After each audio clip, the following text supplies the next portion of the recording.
नमस्ते चंडिके चंडी चंडमुंड विनाशिनी। नमस्ते कालिके काल महाभय विनाशिनी। शिवे रक्ष जगदधात्री प्रसिद्ध हरिवल्लभे। प्रणमामि जगदधात्री जगत्पालनकारिणी। जगत्शोभक्रिया विद्यां जगत्सृष्टिविधायिनी। करालाम्बिक गाघोरां मुण्डमाला विभूषितम्। हरार्चितं हरराध्यं नमामि हरवल्लभम्। गौरीं गुरुप्रियं गौरवर्णलङ्कारभूषितं। हरिप्रियं महामायं नमामि ब्रह्मपूजितम्। सिद्धां सिद्धेश्वरीं सिद्धविद्याधरगणैर्युतां। मन्त्रसिद्धिप्रदानं योनिसिद्धिदां लिङ्गशोभिताम्। प्रणमामि महामायं दुर्गा दुर्गतिनाशिनीम्। उग्रामुग्रमयीमुग्रतारामुग्रगणैर्युताम्। नीले नीलघनश्यामं नमामि नीलसुन्दरीं। श्यामाङ्गीं श्यामघटिकां श्यामवर्णविभूषितम्। गौरी सर्वार्थपूजा साधिनीं। विश्वेश्वरीं महाघोरां विकटां घोरनागिनीम्। आद्यमाद्यगुरोराद्यमाद्यनाथ प्रपूजितां।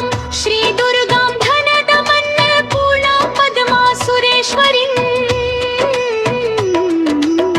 प्रणमामि जगद्धात्रीं चन्द्रशेखरवल्लभम्। त्रिपुरा सुन्दरी बलं बाला गणभूषितम्। शिवदूतीं शिवरात्रं शिवधेयां सनातनीं। सुन्दरीं तारिणी सर्वशिवगणविभूषितम्। नारायणि विष्णुपूज्यं ब्रह्म विष्णुहरप्रियम्। सर्वसिद्धिप्रदानं नित्यमनित्यगणवर्जितम्। सगुणान् निर्गुणान् ध्येयामर्चितं सर्वसिद्धिदम्। विद्यासिद्धिप्रदं विद्या महाविद्या महेश्वरी। महेशभक्ता महेशीं महाकालभ्रपूजिता। प्रणमामि जगद्धात्रीं शुम्भासुरविमर्दिनी। रक्तप्रिया रक्तवर्णना रक्तबीजविमर्दिनी।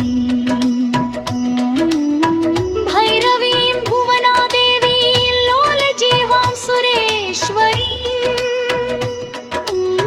चतुर्भुजा दशभुजा अष्टादशभुजा सुधम्।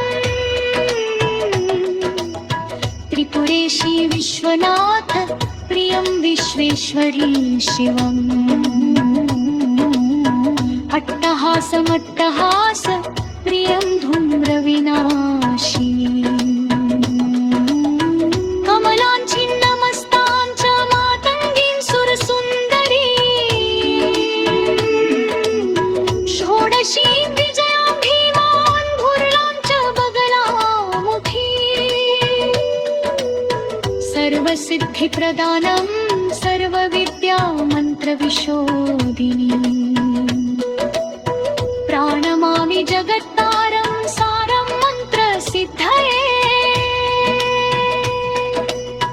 फलश्रुति इत्येवं वरारोहे स्तोत्रं सिद्धिकरं प्रियम्। पठित्वा मोक्षमाप्नोति सत्यं वै गिरिनन्दिनी। कुजवारे चतुर्दशा मायां जीववासरे। शुक्ल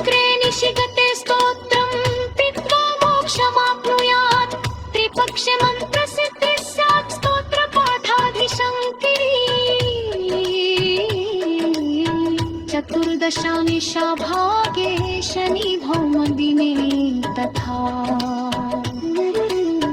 निशामुखे पठेत् स्तोत्रं मन्त्रसिद्धिमवाप्नुयात् केवलं स्तोत्रपाठाभिमन्त्रसिद्धिमवाप्नुयात् केवलं स्तोत्रपाठाभिमन्त्रसिद्धिरनोत्तमा जागर्ति सततं चण्डी स्तोत्रपाठाद् भुजङ्गी